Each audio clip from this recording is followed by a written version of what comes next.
बिस्मिल्लाहिर्रहमानिर्रहीम। अस्सलाम वालेकुम नाजरीन, कैसे हैं आप? उम्मीद है खैरियत से होंगे। मैं हूं मोहम्मद राशिद और आप देख रहे हैं फैमिली रेसिपी 804। आज आपके लिए लेकर आऊँ नहायत ही मज़ेदार किस्म की फुल्की रेसिपी बनाने जा रहे हैं जनाब। बहुत ही शानदार, किसी रमज़ान मुबारक में फुल्की नो अफ्तारी में तो मज़ा ही नहीं आता। शानदार तरीके से फुल्की तैयार करें, इसको सेव करें, घर पे रखें और पूरा रमज़ान इस्तेमाल करें। वीडियो को एंड तक देखना है, बहुत ही शानदार किस्म की रेसिपी तैयार करने जा रहे हैं। तो चलते हम अपनी वीडियो की तरफ। बिस्मिल्लाहिर्रहमानिर्रहीम। बनाने जा रहे हैं फुल्की। तो हमने एक बॉल लिया और उसमें 2 कप के हिसाब से बेसन लेंगे और बेसन को यहाँ पे हमने अच्छे तरीके से छान लेना है। जब भी आप बेसन लिया करें, रेसिपी तैयार किया करें, उसको छान लिया करें, इससे रेसिपी अच्छी तैयार हो जाती है। बेसन को हमने छान लिया अच्छे तरीके से और यहाँ पे इसके बाद चुटकी भर हम यहाँ पे अजवाइन लेंगे और अजवाइन को हमने हथेली की मदद से हथेली पे हमने इस तरीके से मसल लेना है। इससे ये हाजमा अच्छा हो जाता है। हस्बे ज़रूरत नमक और इसको अच्छे तरीके से मिक्स करेंगे और नॉर्मल पानी से हम यहाँ पे इसको घोल तैयार कर लेना है, मटेरियल तैयार कर लेना है जो आप समझें। इस तरीके से हमने बनाना है। हस्बे ज़रूरत फूड कलर, आप जर्दे का कलर भी इसमें ऐड कर सकते हैं। और इसको हमने मटेरियल को गाढ़ा रखना है, पतला नहीं रखना। ये देखें, इस थोड़ा थोड़ा करके पानी ऐड करना है। इस तरह के हिसाब से हमने तैयार करना है। देखें, ये देखें, इस तरीके से हमने तैयार करना है। और इसके बाद हम इसको कवर कर लेंगे तकरीबन 10 से 15 मिनट के लिए।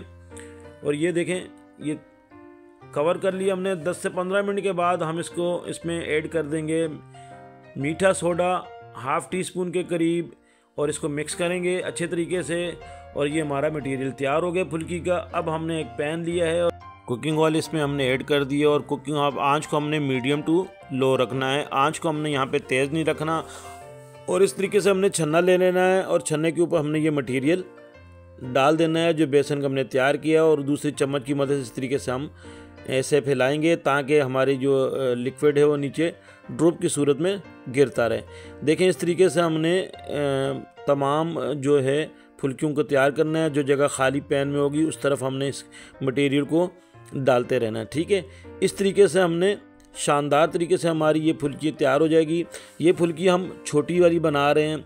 अगर आपको इससे बड़ी फुल्की बनानी है तो जो आप चम्मच यूज़ कर रहे हैं सुराख वाला, उसके सुराख बड़े वाले सुराख वाला चम्मच को आपको लेना होगा ताकि उस हिसाब से आपकी फुल्की जो है बड़ी तैयार हो जाएगी। तो इस तरीके से हमने ये फुल्कियाँ तैयार करनी हो। 5 से 6 मिनट लगेंगे। इसको लो टू मीडियम फ्लेम पे हमने पकाना है। जैसे ये ब्राउन हो जाएगी, पक जाएगी, तो हम इनको निकाल लेंगे। निकालने के बाद हम इनको ठंडा कर लेंगे। ठंडा करने के बाद हम इनको सेव कर लेंगे। ठीक हो गया। ये देखें, माशाल्लाह से हमारी ये फुल्कियाँ शानदार तरीके से तैयार हो चुकी हैं और अब हम इनको निकाल लेंगे। ये देखें, क्रिस्पी किस्म की, क्योंकि ऊपर से होती है क्रिस्पी, कड़क होती है। जब ये पानी में जाएगी तो सॉफ्ट हो जाएगी। ये हमने इसको एक थाल में निकाल ली तमाम फुल्कियों को और इसके बाद हम इनको ठंडा कर लेंगे। और ये तकरीबन अब ये ठंडी हो चुकी हैं ये फुल्कियाँ तमाम। अब हम एक एयर टाइट कंटेनर लेंगे, बॉक्स लेंगे, या आप जो है ना शॉपर ले सकते हैं, किसी भी जिप लॉक बैग ले सकते हैं। इस तरीके से हमने फुल्कियाँ हमारी तैयार हो चुकी हैं। हम एयर टाइट बॉक्स में इसको ऐड कर देंगे, रख देंगे संभाल के। और पूरा महीना आप इसे इस्तेमाल करें। रमज़ान मुबारक है। ये फुल्कियाँ अफ्तारी में ना हो तो मज़ा ही नहीं आता, क्योंकि रमज़ान की अफ्तारी की ये जान है। तो ये शानदार तरीके से ये हमारी देखें फुल्कियाँ, हम इनको एयर टाइट बॉक्स में रख देते हैं। इस तरीके से हमने डाल देनी है इसमें। आपने भी इसी तरीके से बनानी है। साफ़ सुथरी घर पे तैयार किया करें। बाहर की ये जो गंदे ऑयल की तैयार की हुई फुल्कियों से निजात पाएँ। घर से साफ़ सुथरी माशाल्लाह ये शानदार तरीके से फुल्कियाँ, मेरे अल्लाह पाक के करोड़ों एहसानात जिसने हमें इतनी खूबसूरत नेमतों से नवाजा है। वीडियो अच्छी लगी तो सब्सक्राइब कीजिएगा। आपका बहुत शुक्रिया। अल्लाह पाक आपको खुश रखे, कायम और दायम रखे। अपना ख्याल रखिएगा। अल्लाह हाफिज़।